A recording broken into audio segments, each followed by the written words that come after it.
Professor साहब, ये आप पे अटैक कहाँ पे हुआ है और ये अटैक क्यों हुआ है? सबसे पहले शुक्रिया आमिर भाई, आप आए और आपने मेरी आवाज़ सुनी।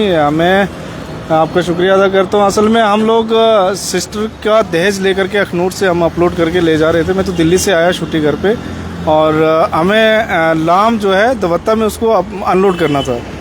तो हम रोड पे ही रुके थे, वहाँ स्टेशन जो जहाँ हमारा लास्ट का स्टॉप था हमने वहीं रुकाए हुए थे। 2 टेम्पो थे और एक गाड़ी थी हमारे पास, स्विफ्ट गाड़ी। तो रुके हुए थे 2 मिनट के लिए, हम उसको अनलोड कर रहे थे। तब तक आर्मी वाले कहीं से आए, वो आगे से आ रहे थे, उधर से गेट की तरफ से शायद कहाँ से आए। तो बहुत आग बगोला थे, बहुत मतलब गुस्से में थे। एकदम से आते, अरे बंद कर दो लाइट तो बंद कर दी हमने, सब चीज़ें बंद हो गई। जैसे उन्होंने कहा रिस्पेक्टफुली तरीके से प्रोटोकॉल के को फॉलो करते हुए हमने लाइटें बंद की और अंदर वाली लाइट भी जला दी हमने। और उसके बाद जो है वो मेरे साथ जो लड़के थे दूसरे 3-4 जो अपने कज़न थे, सारे जो है फोर्स के थे। 1-2 आईटीबीपी में थे, 2 आर्मी में। और उन दोनों ने, चारों ने बाहर निकल करके उनको अपने आईडी कार्ड भी दिखाए कि सर हम फोर्स से हैं और मैं हवालदार हूँ टीए का, ये सब चीज़ें उनको बताई। तो उन्होंने इन्हें कहा कि बेंचो जितना बोल रहे हैं उतना काम करो, ठीक है। अब जो उन्होंने बोला, फिर उन्होंने वो डिक्की में से सारा सामान निकाल करके बाहर डाला, चेक किया। अब फर्नीचर उनके सामने रखा हुआ था, फर्नीचर भी उन्होंने देखा टेम्पो का। इतने में जो है मैं आगे फ्रंट सीट पे बैठा हुआ था, तो मुझसे उन्होंने आईडी कार्ड पूछा। तो मैंने बाहर निकल करके उनको आईडी कार्ड चेक करवाया कि रिस्पेक्टफुली तरीके से, कि मतलब उनका इज्जत की जाए। तो मैंने आईडी कार्ड जैसे ही दिखाया, लेकिन मैंने इग्नो का जो अपना एम्प्लॉई आईडी कार्ड था असिस्टेंट प्रोफेसर का, मैंने उनको वो दिखाया यूनिवर्सिटी का। जैसे ही मैंने उनको दिखाया, वो मैंने कहा कि सर मैं assistant professor Indira Gandhi national open university Delhi से हूँ, इतना ही कहना था। तो वो आगे से जो है कंपनी कमांडर जो था, उसने इतना मतलब रिएक्ट किया कि मतलब उसका एटीट्यूड इतना था या ईगो थी उसकी। उन्होंने कहा कि आप जो है कंपनी कमांडर को जो है प्रोफेसरी का कार्ड दिखाते हो बेंचो। तो इस तरह से गाली दे करके, और उसने फिर वो 2-3-4 उसके साथ और थे, उन्होंने तो अपनी जो राइफलें थी वो उल्टी कर ली और उसका फिर बैक साइड से उसको मारना मुझे शुरू कर दिया। मेरे सर में मारी राइफल के 2-3 हिट किया उन्होंने सर में। और इस तरह से जो है आप देखेंगे 6-7 स्टिचेस आए हैं। और मैं वहाँ तो मुझे हॉस्पिटलाइज किया गया, ब्लड बहुत ज़्यादा निकला। आपने पूछा कसूर क्या है? हम अगर आवाज़ निकालते तो हमारा तो वहीं गोली मार देते। मतलब इतना, जैसे मैं सॉरी भी बोलता था तब भी वो मारते थे, अब उनको समझ नहीं आ रहा था या क्या। मैं मतलब इस चीज़ से बहुत। कितने लोग थे आपके साथ प्रोफेसर साहब?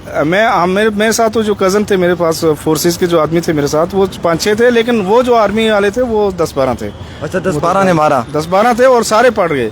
मतलब मेरे खून आपको शर्ट पे है, गाड़ी पे है खून पीछे, मतलब ये नीचे तक ब्लड गया हुआ है पूरे। और मैं तो इसको धो भी नहीं पाया। कल दिन से भूखे हम लोग फर्नीचर लेकर के गए थे।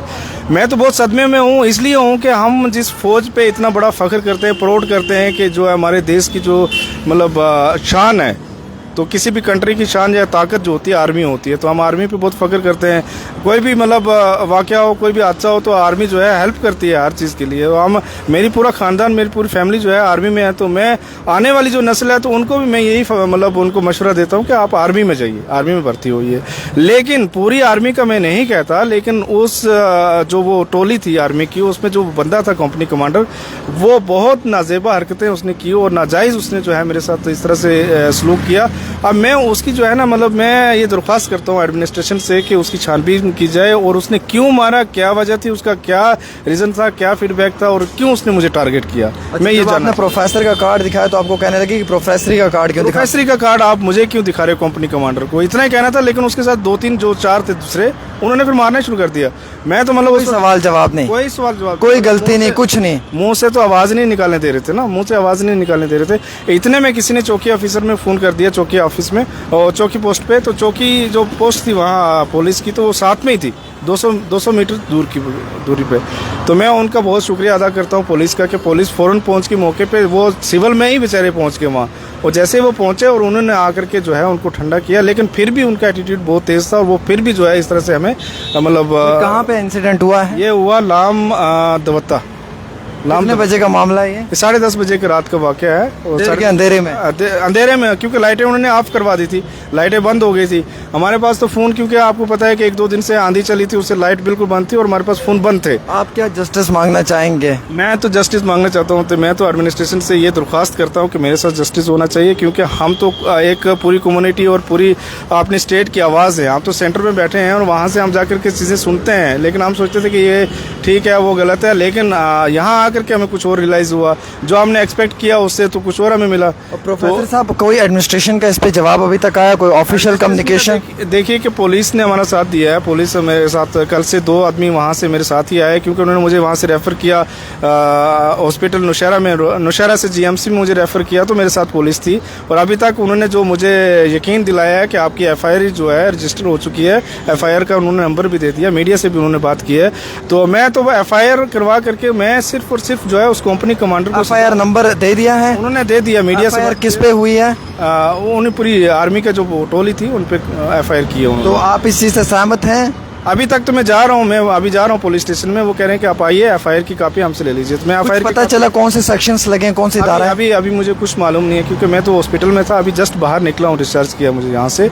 तो मैं अभी जा करके वहाँ से एफआईआर की कॉपी लूँगा। एक लिखे पड़े हुए एक प्रोफेसर पे जो नेशन बनाता है, एक उस्ताद नेशन को बिल्ड करता है, और उसके ऊपर इस तरीके का एक हमला होना बड़ी गलत चीज़ है। बहुत अफसोसनाक, मतलब बहुत दर्दनाक वाक़या है ये। मैं इसको बयान नहीं कर सकता, मतलब क्यों हुआ, क्या है इसका रीज़न था। मुझे लगता है ज़िंदगी में पहली बार ही आपके साथ हुआ। मेरे साथ तो ये फर्स्ट टाइम हुआ, और मैं जो एक्सपेक्ट करता था कि मेरी जो है पूरा ख़ानदान आर्मी में जा रहा है और ये लोगों की सेवा कर रहा है, देश की सेवा कर रहा है, सब चीज़ें, लेकिन मैं इनसे भी क्या एक्सपेक्ट करूँगा। ये भी लोगों के साथ इस तरह से बिहेव करते होंगे, लेकिन ऐसा होना नहीं चाहिए। कि आपका मिजाज तो बड़ा कूल रहता है, ये तो मैक्सिमम लोग जानते हैं। मैं कभी किसी के साथ इस तरह से आर्ग्यू नहीं किया मैंने, और ना मैं कर सकता हूँ, और मुझे तो बात करना भी उस तरह से नहीं आती, किसी के साथ लड़ना या लड़ाई का।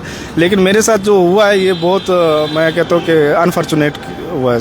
देखिए जी, ये प्रोफेसर साहब हैं डॉक्टर लियाकत अली साहब, जो इग्नो में इस समय जो है वो अपनी सर्विसेज को अंजाम दे रहे हैं। बहुत काबिल प्रोफेसर हैं, इंतहाई बहुत नरम मिजाज के इंसान हैं।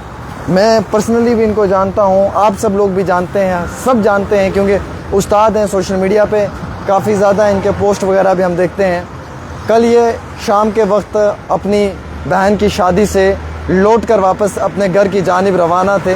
उसी समय में एक नाके पे चेकिंग के दौरान में इन पे जो है वो एक हमला हुआ है, और जिसकी वजह से इनके सर पे चोटें आई हुई हैं और शदीद तौर पे ज़ख्मी हुए। जब ये ज़ख्मी हुए उस हालात में इनको जम्मू के मेडिकल कॉलेज में मुंतकिल किया गया, जहाँ पे ये ज़ैर इलाज थे।